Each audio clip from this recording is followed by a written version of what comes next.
to be open dialogue because being part of a team means that we get to talk and share and do all of that great things too. And the reason I put Making Magic That Works in the title is because at Disney, they say it's all about the magic. But at Disney, the magic isn't just the rides and the food and the wonderful experiences you have.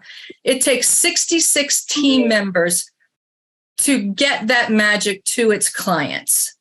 So how do we in one day get 66,000 people going in the same direction? We don't have that big of a goal, but we still have a large goal in getting the teams together. So that's why I love the word magic in this, because it really isn't magic. It's day-to-day work. It's treating everybody with dignity and respect, and it's putting all of this stuff into a pot that gets us where we need to be. So can anybody tell me what they think a team is? Individuals coming together for a common purpose, working together for a common purpose. Mm-hmm. That's good. Anyone else? How about being owned by one person? How about people having offense and defense and special teams and all kinds of groups of people that come together to make it work? How about a mascot? Very few companies have a mascot. This is so cool. When I received this in the mail, it made me smile. So a team is all of that. But when I looked up a team on Wikipedia, it actually came up with this. Yeah. Does anybody remember the A-Team on television? Yeah, I know it outdates some of you. Some of us oldsters. But do you remember how they would roll in the van? They'd all be doing their own thing, and then they'd get a call. Somebody was in trouble, and they'd all roll into a town in a van, and then they would all go. They'd decide what they were going to do. They'd investigate the problem, decide what they were going to do, and then each of them would go off on their own little tangent. And they would get the resources they need, the people they needed, the skills they needed. And they would come together as a team with the people that they brought with them, and they would attack a problem, and they would solve a community's problem. Does anybody remember that? So a team is a group of people who have different skill sets, but come together to create a success and to make people feel better. And I think at the end of the day, that's what Rare Patient Voice does, because we do it on behalf of a group of people who are more vulnerable than some of the people that we see every day in the world. And we achieve that common goal every day. So a team is together, everyone achieves more. It includes training. That's what we're doing today. It's encouragement. It's encouraging the team that we can do bigger, better, faster, more, that we can take on more clients, that there may be some pain, but we'll figure it out. We can hire some people. Our aim is, what is our aim, Wes? Is it to be the best research marketing firm in the world? Is it to be, what is it? Do we know? Put me on the spot. I know. Sorry about that. And sometimes that's not a great thing. Wes and I should have had this conversation because sometimes putting people on the spot puts them in an uncomfortable light, and then they don't know how to respond. And that was not my intent today. No, that's okay. I mean, what I break it down into, our aim is for the patients, we want to give them every opportunity to share their story and do it in a way that they feel good.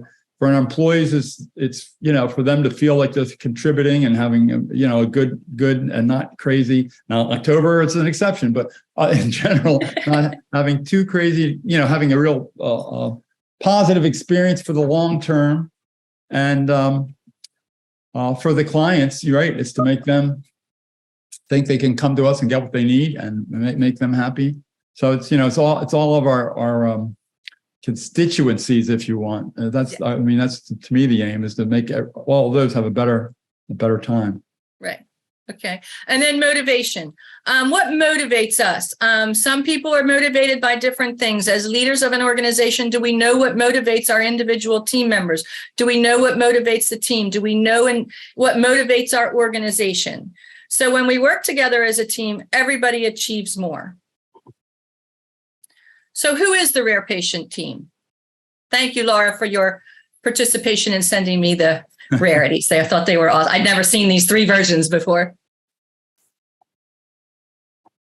Our Rare Patient Voice team is our internal customers. It's everyone who participates in the success of Rare Patient Voice. That is our team. All right. Does anybody remember who Terrell Owens was? Everybody in Philly should. Actually, Terrell Owens was a spectacular football player. He was a 6-time All-Pro football player. He was a 5-time first All-Pro section. He was inducted to the Hall of Fame in his 3rd year of eligibility. But was he liked by his team? He was traded 6 times. He was a fantastic player who couldn't play with the team. He wanted the accolades to be only about him. He got the team into so much trouble because when he would score a touchdown, he would be so flamboyant in the end zone that it would cost the team yards when the next team came up to take the ball. So when you're a team player, you have to take the rest of the team with you when you go. Could he have made that great play without the defensive people protecting the quarterback while he catches the ball, or running interference for him while he's running a ball down the field? But he never, ever embraced the rest of his team. And therefore, it wasn't really his skill sets that got him kicked off the team. It was the actual team members who went to the owners and said, I can't play this team with this guy. It's me or him.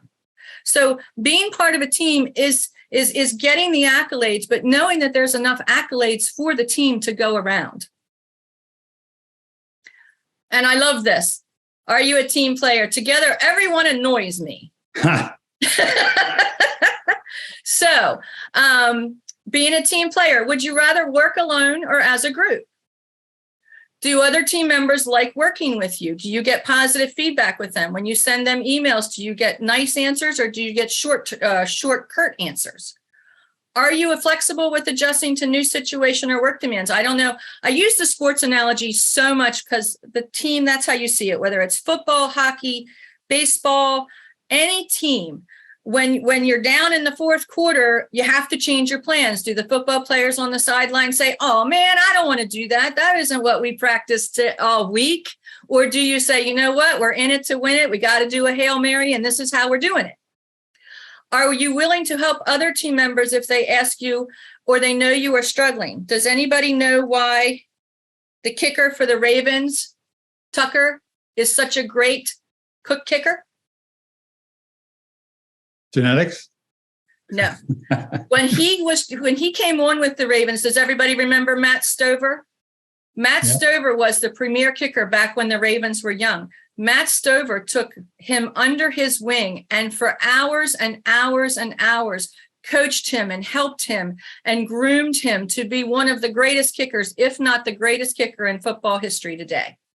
But he couldn't have done that if it hadn't been Matt Stover. So when he thinks how great of a football player he is, he also thinks, thanks, Matt, every time he gets up there and kicks it and he breaks another record.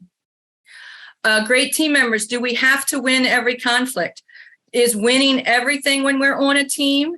Inside the team gets to win, but do the individual players have to win every conflict?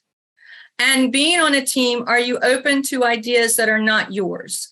I watch the Ravens sometimes and I think, they have to get some new ideas in there. They always get down to the 4th quarter, couple minutes left in the game, and we never know if they're going to win, even if they were 20 points up in the first half. So what is going on with that team? They're struggling internally about something. I can't tell you what it is, but every Sunday I see it play out.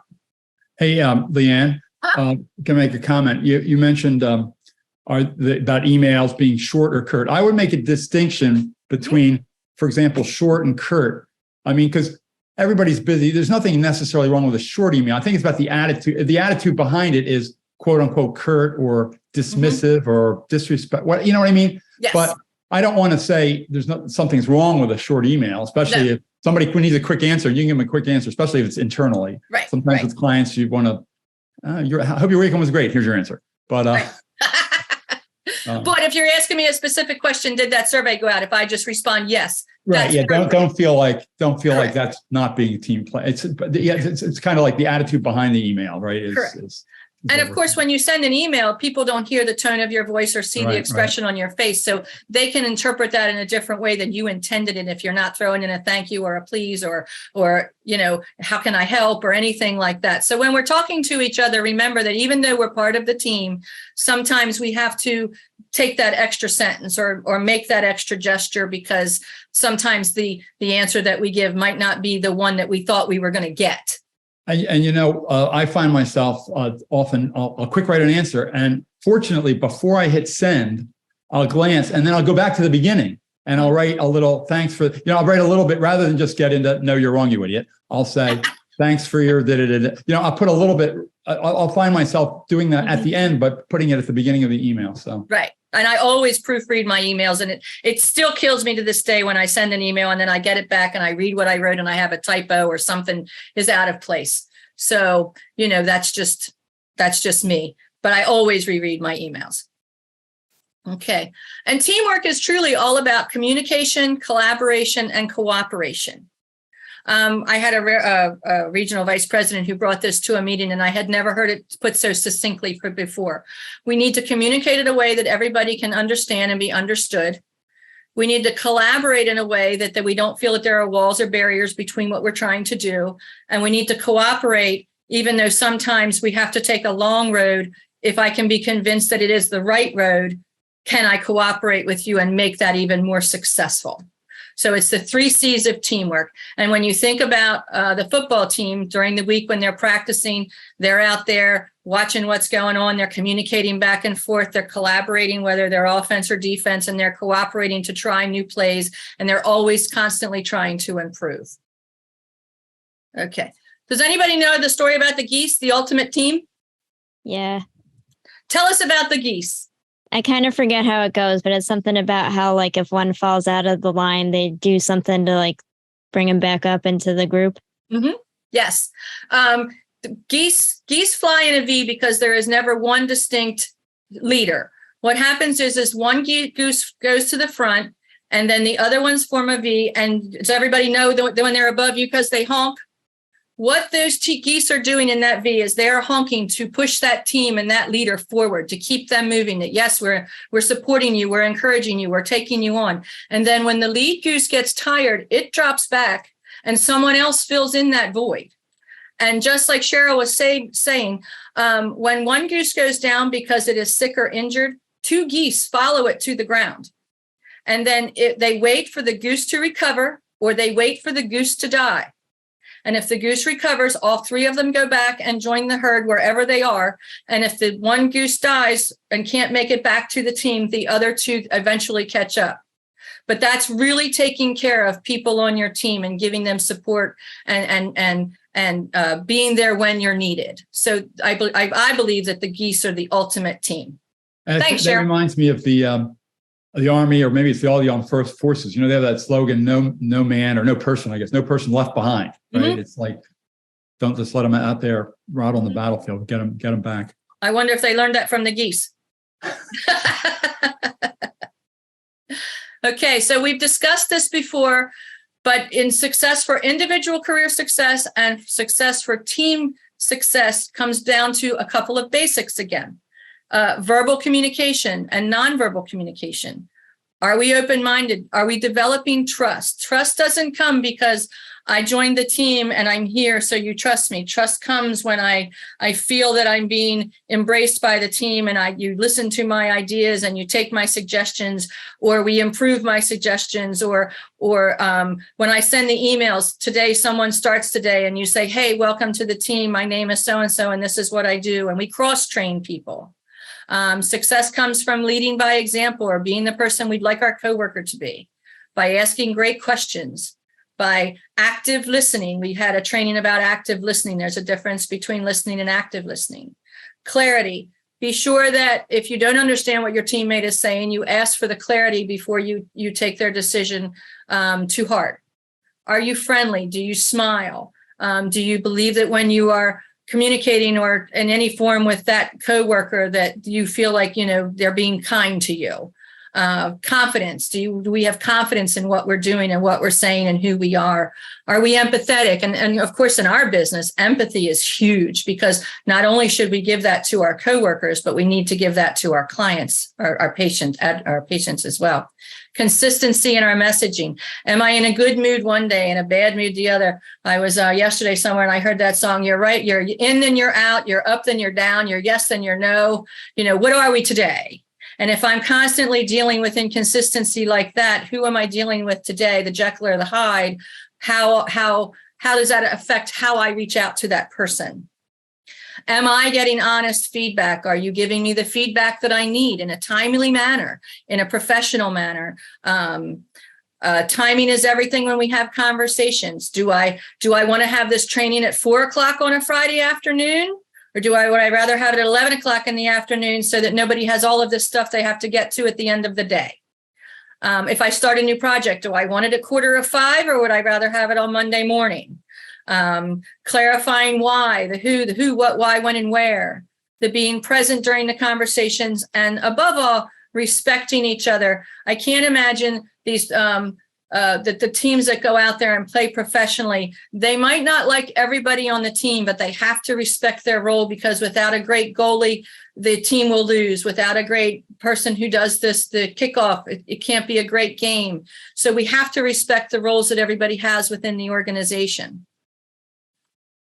And diversity and inclusion. I tell you all of this about all the time with long-term care.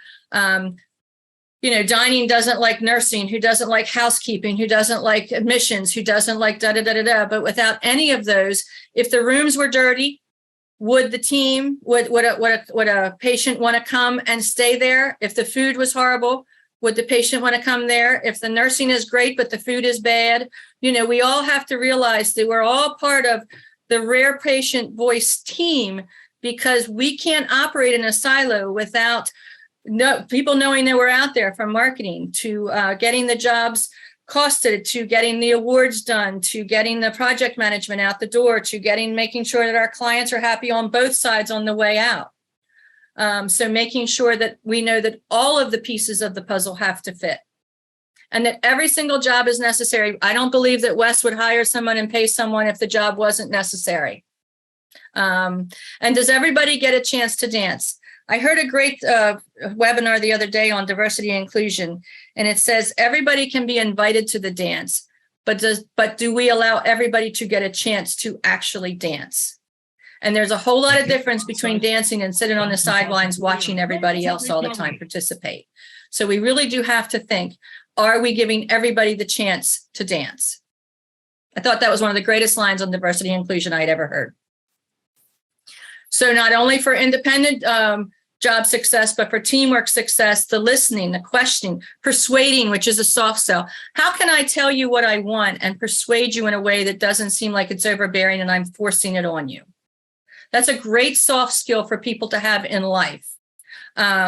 Persuading someone to knock $20 off of a bill because I'm dissatisfied with the service, things like that. Respecting each other and helping each other. Helping each other is huge. Whether you've been with the organization 30 days, 3 years, whatever, everybody needs a helping hand once in a while to learn or to do something different and grow. And share what you know. I tell everybody who comes into contact with me, I'll tell you anything you want to know about HR. I'll train you how to do it, because if you get to do it, then I get to step back and do something else. I will never withhold anything from anything that I do from anyone, because the more I help them grow, the more I get to become a mentor, which is, I believe, what my goal in life is truly to be. And are we participating? Do we, when we show up for a meeting, do we participate, or do we just let everybody else run the show? And then at the end of the meeting, I'm not particularly satisfied, but since I didn't participate and air my view, how did I help myself or the team in that particular instance? And remember, we've discussed this many, many times, that manners always matter, especially within a team. I know that sometimes with my family, I notice that I'm a little more short or curt because I know them and I think that they could expect a little, they understand where I'm coming from. but do their feelings matter any less than anybody else's in the world that I come into contact with? So like with my nephew, I'll call him my hero, just like I have with people on the team, because he needs to hear that too. Even though we're related, he needs to know that. So manners always matter, no matter who we deal with. We need to respect differences, respect timeliness, and be polite and remember the basics. And an occasional thank you and a please never hurts. And when I get my way in a conversation, they are my hero that day. I don't know. Have you guys who live in other states, there's a business that's growing here in Maryland, and all they do is they create be kind signs that look like pencils. And they're everywhere in the state of Maryland, because we're losing that kind edge, or they believe that in our world as a whole. So the more kind and courteous we can be to everybody, the more we can make everybody's day better. Handle your daily interruptions appropriately. You are going to have them. It's a part of life. I wish I could say in any given day I didn't have any, but I have more than I'd like sometimes. But of course, we have to thrive on shift and change. We're a very small organization. Remember, again, everybody has a role, and everybody, if they don't know it, is going to learn it, and they should be great at it. And we should respect the fact that they're here and we need them. Prompt communication. Since I have met multiple clients, I feel like a 24-hour rule is appropriate, but sometimes I don't communicate that, because if I happen to be sitting on my computer and I see an email come by, I try to answer it as quickly as possible. But if I'm working on a project, I might not be able to do that. And that has actually encouraged me to use my out of office reply a little bit. And I have actually learned that from Pam, because when she's out on the road, she does that. So when I'm visiting someone else, I don't want you to think I'm ignoring you, but I like to respond as promptly as possible. Remember, email use is the same as talking to somebody. No caps, no books, everything. Thank you and please. Have a great day is always a nice thing to say. Respect others' time. If you can say it in 5 minutes, don't take a half an hour. If you can say it in 2 lines, don't write a book. And censor yourself. If you're thinking something, think about, is that appropriate at this time? Is that appropriate in this group? Is my filter on when I'm at work? And keeping the boss informed. If I know that something's going on, am I keeping my boss informed and saying, hey, just so you know, this is going on. So if he's out in a meeting, he doesn't get blindsided. And again, I can't emphasize enough to be kind. I'm going to use one of their signs in one of my trainings coming up. And that business has taken off like crazy. So people are listening to it. And actually, there's one up on 83 over there in Towson, where you live, Wes. I heard it on the news. Up by the Be Kind sign, there was a traffic jam. Everybody knows where the Be Kind sign is. Maybe if they weren't reading the sign, they wouldn't have had the accident. But so, and of course, getting our words right with our clients, all of our clients. I don't know. How about let me find out? This is in another presentation. I'm not going to beat it up, but we really do need to use that filter and say, I can say it this way, but how will it sound better? And I know that when I talk to people, I'll say something and they're like, oh, let me write that down because you put it so well. Or that can be something that can be understood better than my thoughts. So when you're thinking something, you might want to think about how the presentation comes around, because like I told you before, like my mom told me years ago, just because I tell the truth doesn't mean my presentation doesn't need a lot of work some days. Preventing conflict within the team. Everybody's going to have a conflict. I mean, you look around the world, Real Housewives of wherever, all of those shows, there's going to be a conflict when you get 2 people in a room. Actually, 2 people that are married in a room are going to have conflict sometimes. So when you have it, don't hold a grudge. Don't hold it in. Don't think that you need to ignore it and let it fester in you. If you're having a conflict and you can't reach out to the person directly, reach out to someone who you know can be an intermediary to get that conflict resolved and move on with our day. It's, sometimes it is just business. Have that direct communication. Be open. Practice clear communication. The active listening. My dad is hearing impaired, so he doesn't hear every 3rd or 5th word that we say. So we don't have clear communication. So sometimes by the end of the conversation with my dad, he's mad at me over something I said that wasn't even anything. But since he only heard every 3rd or 5th word, I don't even know what he's talking about anymore. So I have to look at him when I talk to him, and you have to know that you have to do these things sometimes with people. And don't get personal.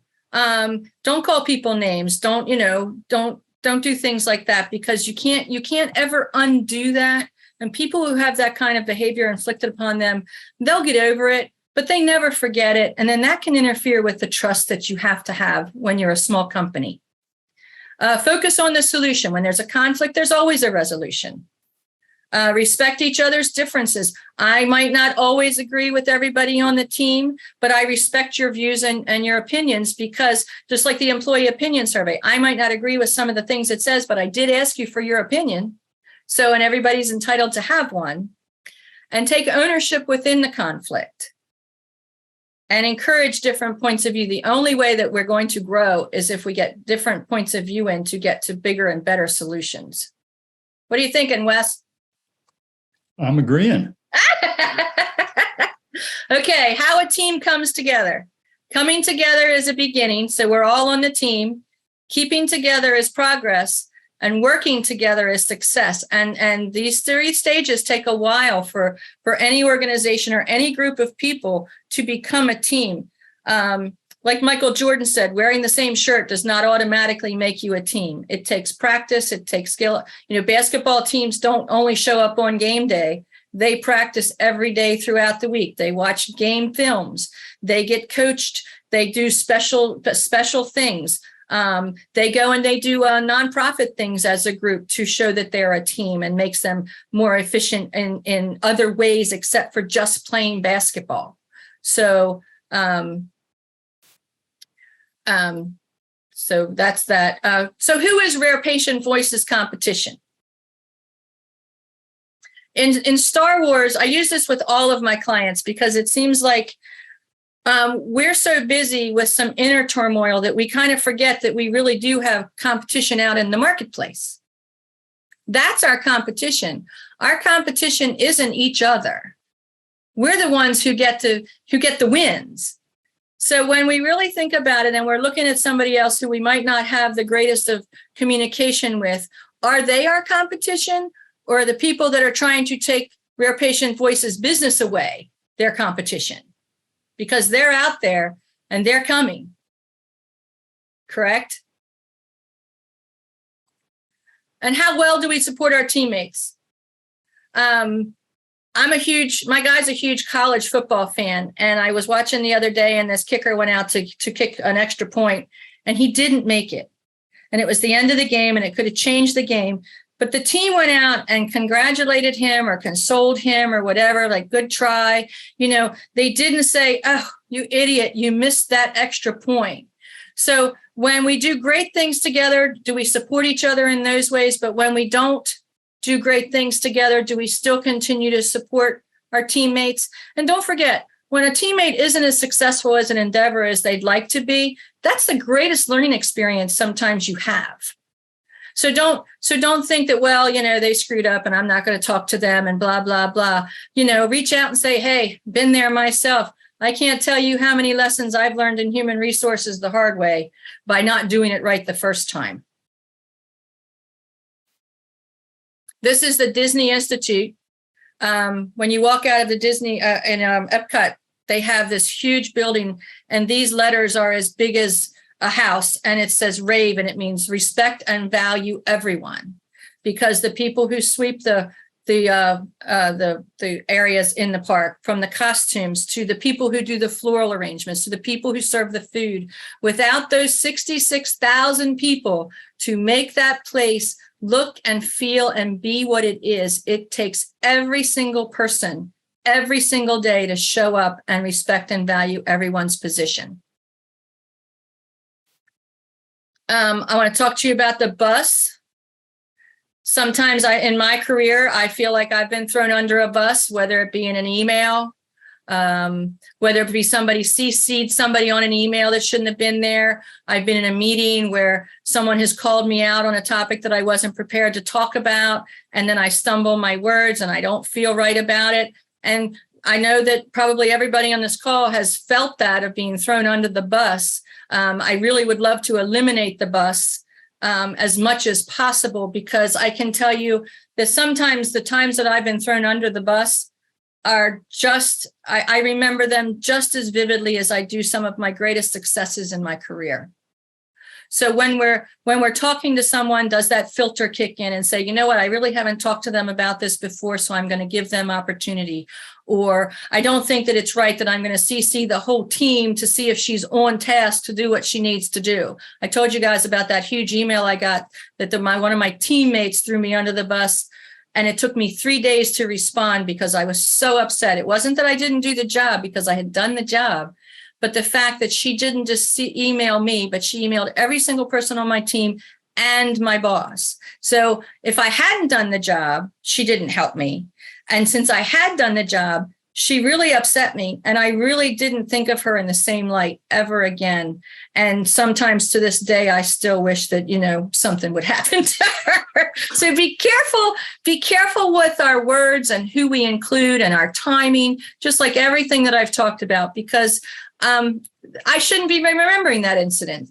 I shouldn't have experienced that incident. There was no need for that incident. So, but here I am sharing it with you again today. You don't have any voodoo dolls there that you use? Yes, I do. Sent away for him for New Orleans. They got pin right in there. Oh, baby. So don't mess with me. No, now they're just for display, but I truly felt it. So think about this. This is one of my favorite slides. When you're on a team, we're all on the USS Rare Patient Voice.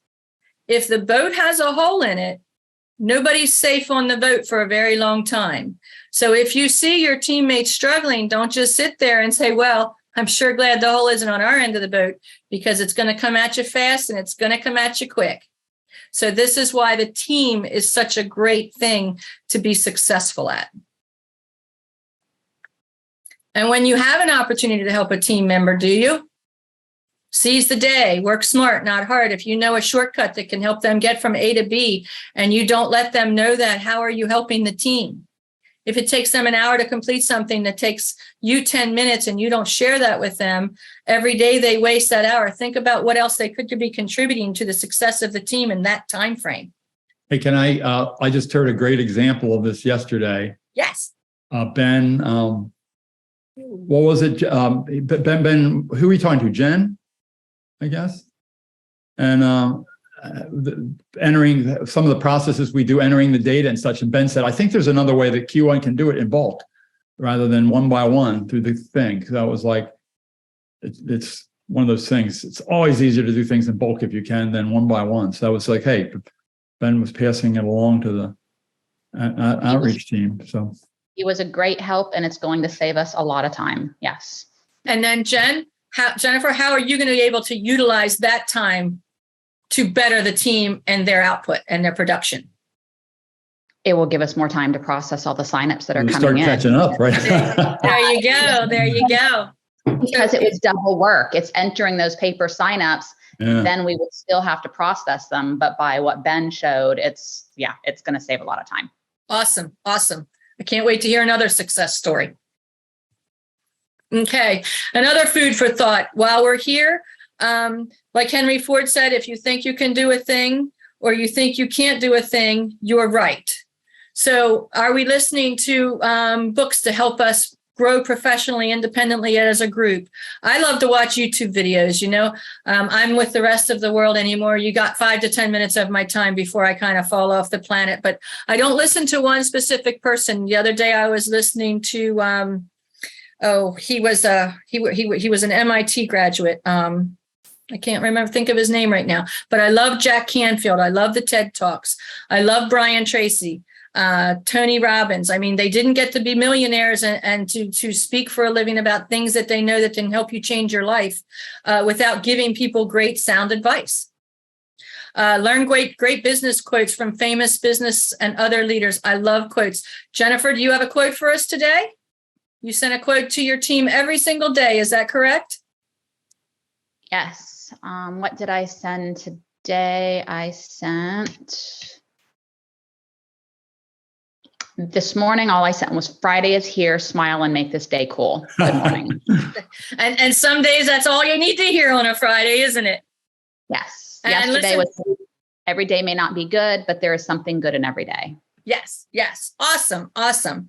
I love great quotes. I when I was starting at another company, they had a break room and I put quotes on the board every single day. And it was the easiest way for me to engage in a team of 125 because I'd walk through the break room and somebody would say, well, what is that really supposed to be telling me? And there was a John Wayne quote on the board one day and it said, life is hard. Life is tough. It's even tougher when you're stupid. And there was 6 people sitting around this table and they looked up at me and I was walking through the break room and they said, Leanne, are you telling us that we're stupid? And I said, no, that's not what John Wayne is trying to say. John Wayne says that life is tough. Whether you whatever your circumstance is, you're going to have tough moments that you're going to have to deal with. But if I make a bad decision and I'm a gambler and lose all of my money, how much harder have I just made my life? So those kind of quotes that you can just throw out there sometimes can really make people think. And the greatest thing that you can do, I think, is to let people think. Hey, Leanne. Yes. Speaking somewhat related, but it reminded me, social media. Stacy's probably not on. It's not even 6 a.m. in Hawaii right now. But Stacy Haynes made this wonderful TikTok. She does a lot of these, but I just saw this one the other day. This terrific TikTok thing where she has a little song, a little hip hop thing. Hey, Jen, maybe you could send that out or send a link out somehow to all or copy all, because I bet you most people haven't seen it. And I just happened to see it from one of the posts, but it's the greatest little video that she made. But we look forward to seeing it. Yeah, it's only a minute or whatever. So, it's TikTok. It doesn't take any time. It's within our bandwidth on a Friday. Yeah. So I don't know if I've thrown this question at anyone before, but does anyone know where success comes before work? In the dictionary. So I want everybody to go out and do something great today. Think about your team members and how you can drag them along or bring them along and have some fun. And I want to thank Wes and Pam for the coffee card. It'll keep us wired for sound for a little while. Does anyone have any questions about anything today? I'll make another comment. October is always generally our busiest month. It's a record-breaking month. Everybody's feeling it. Just try to keep your head up. Usually things recede a little bit after that, but it's the tidal wave has come in. So, and this is a time where we have to embrace and be kind to each other and not think that they're the ones that are causing us the turmoil in the job, because if it wasn't, I've learned from you guys that the fourth quarter is the toughest, but it's also when you're done, is it very rewarding? I hope so too. Does anybody have any questions or comments or things they'd like to share? Leanne, I just shared the link in the chat. I don't know if you would like to. I will definitely copy and paste this and send it in an email to everybody. Or no, can you just click on it right now? Oh, sure. Oh, okay. Will apply? Yes, I don't know if that works. Okay, hold on. Here we go. One thing about us here at Rare Patient Voice is we care about you and want to give you a choice. You see, if you have a diagnosis, no matter how rare, there's a researcher out there who really does care. We have surveys, we have studies, we have clinical trials. Some take a minute, but some take a while. But do not worry. Do not be sour, because these surveys, they pay $100 an hour. We can be the change that we want to see for the future of our chronic community. Get started today. You're just a click away. If you have any questions, DM me, okay? Isn't that great? What a great way to end a Friday training session. Yeah. I will reach out to her. That is awesome. Yeah. All right. Anyone have anything else they'd like to share or add? Any success stories? Thank you so much. Okay. Well, everyone have a fabulous rest of your day and a great weekend, and we'll talk soon. All right. And go Phillies. Yeah. Go Phillies. Thanks. Bye. Thanks. Bye.